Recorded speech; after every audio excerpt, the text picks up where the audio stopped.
become like aware that, okay, hey, I need to begin to be more like more focused on like the feminine and women's rights? For example, I can't say I'm focused on. Okay, look. Where are you? Let's say that. No, I'm not trying to say I don't care about getting out and advocating and like women's rights and being in the. I'm not saying I don't care about that. I do. And at some point in my life, I'm sure I'll be at the stage where I can, in a healthy way, go out and advocate in a political way. The way I advocate in my life is through loving and nurturing myself and the close community that I have around me. Does that make sense? Yeah. But has there ever been a moment where you realized, like, because me, when I was young, I didn't know nothing about, or at least the actual terms for masculinity and femininity.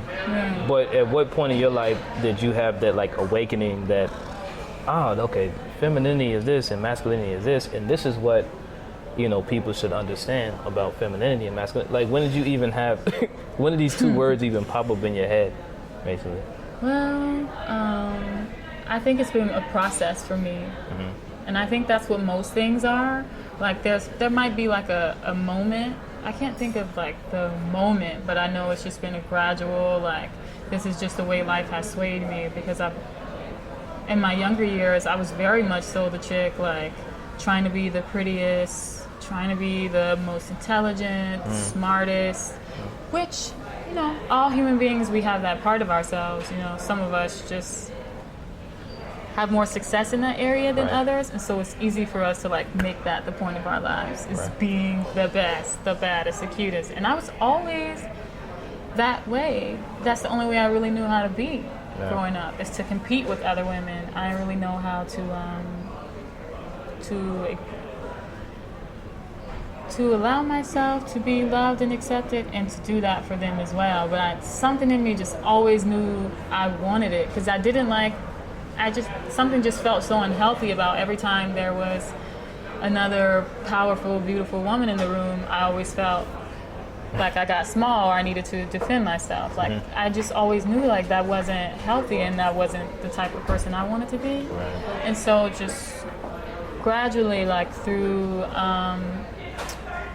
getting into meditation, getting into yoga, I was in a really life-changing relationship about a year ago.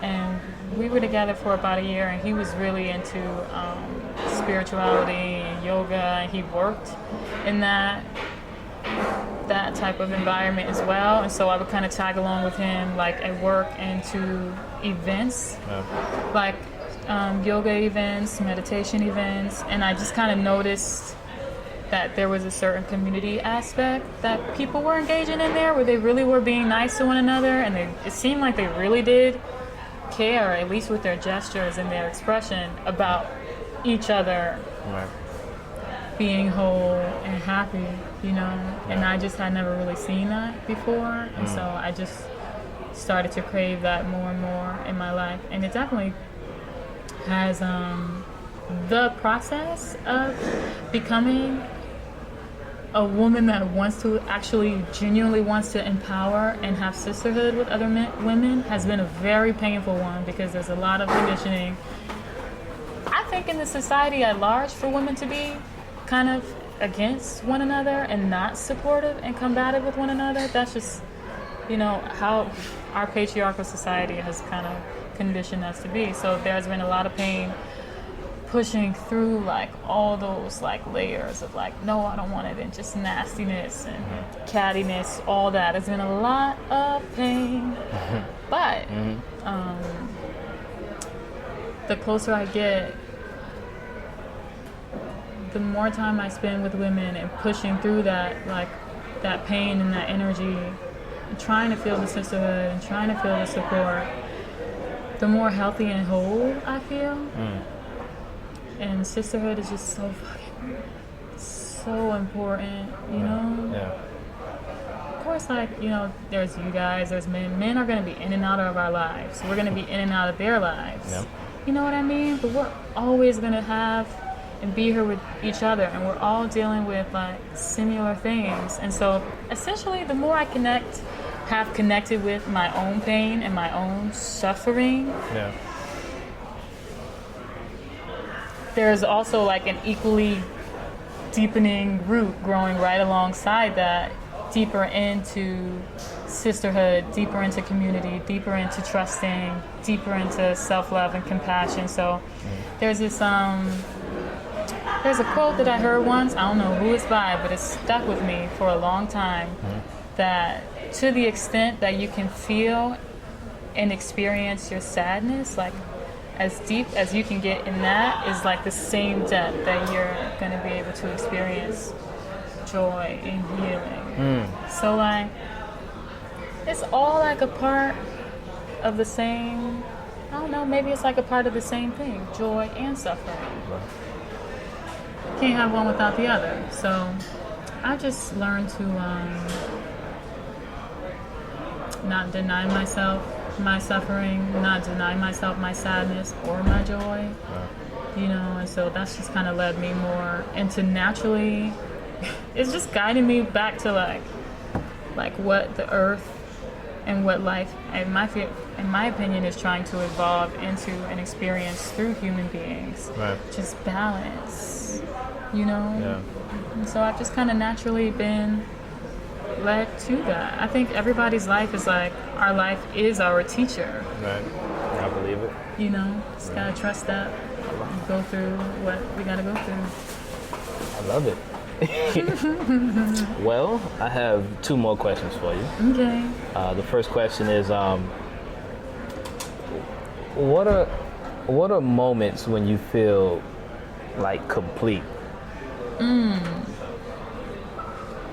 Well,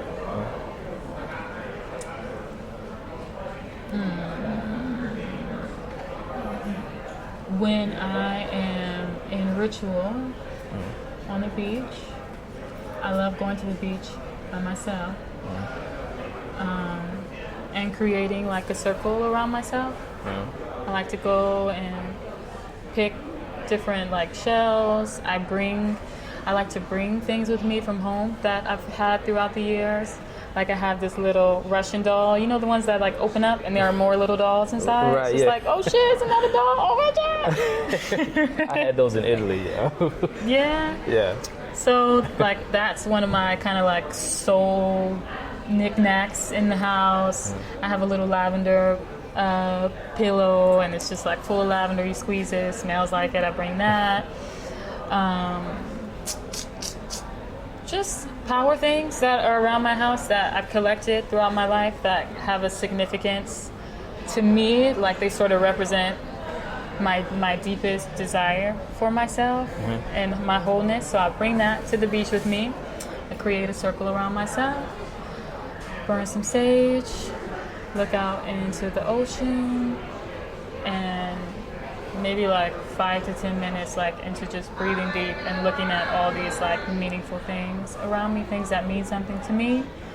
I feel very complete, like you said, very whole, just at ease, you know? Yeah. Another thing is when I'm menstruating, I like to go out to the bayou and I like to bleed into the earth, so I don't wear anything.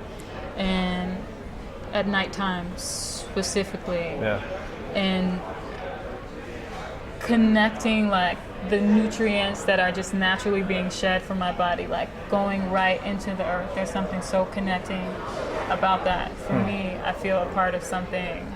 I feel a part of the wholeness of like life and the reality of the planet that I live on. Like, yeah, there's like my life, and you know, I'm going to school and I'm doing these things and I'm doing these projects, but then there's this whole living organism that if it wasn't here, I wouldn't even be able to exist and be focusing on all these things. Sure.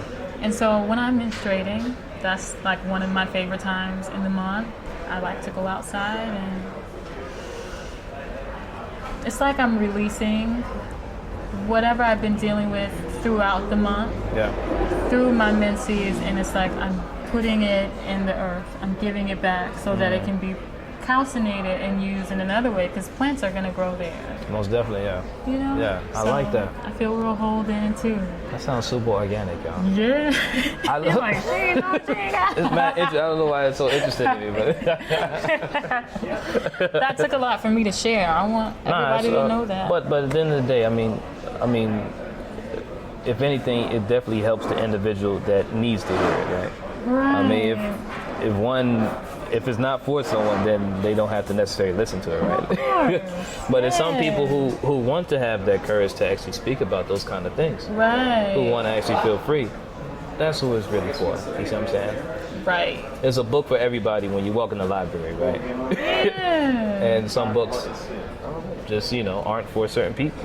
Toast. But I kind of just like to connect to ancient indigenous ways of doing things. Yeah. Because even though like in those old times when like technology wasn't around and people like lived outside, we didn't have lights and electricity, that kind of jam. Just the way that people were able to connect with the natural cycle of like light and dark and season. Right. I like to I'm really interested in studying that. I feel like it connects me to my ancestors and to like the wisdom that just like runs through my body naturally.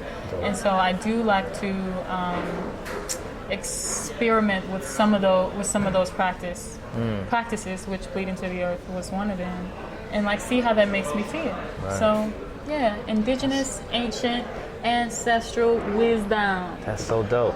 Get on it. It's real. Like that, it's there for you. Appreciate that.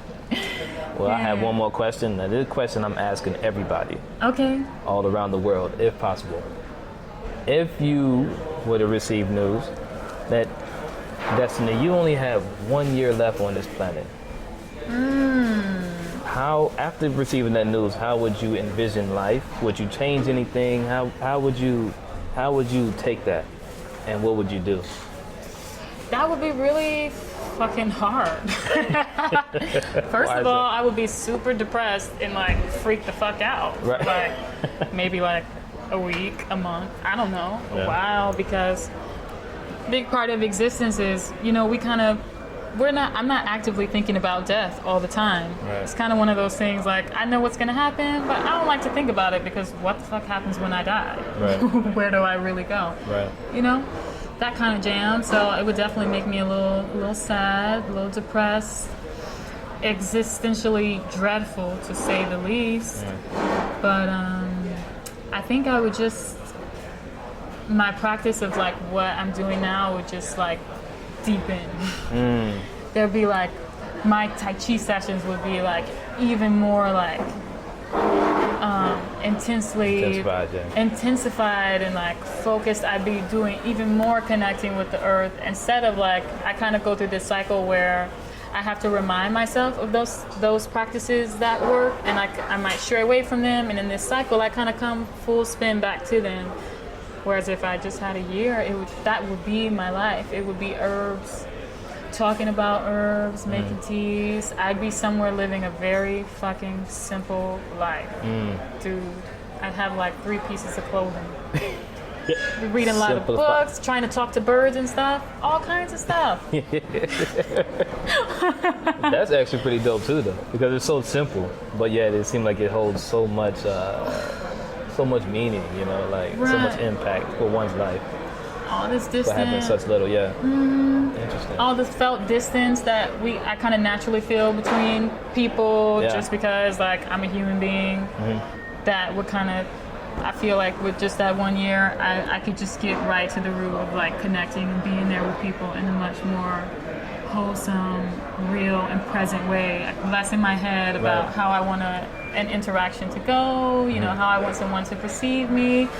Less about that and just more about like really like living and talking and like what is like this life experience fucking thing, and it's gonna end in a year? Like, what does this mean? What does this whole thing fucking mean? Those kind of questions that come up like once a month in my head, I might get depressed. I get down about them for like 2 days, read some philosophy books, and then I'm like, good, I'm back on track. That would just be the focus. Like, what is life? What matters to me? Outside of what other people might think and how they might perceive me, like, what matters? Community, silence, knowing myself, loving myself. That. And embracing it to the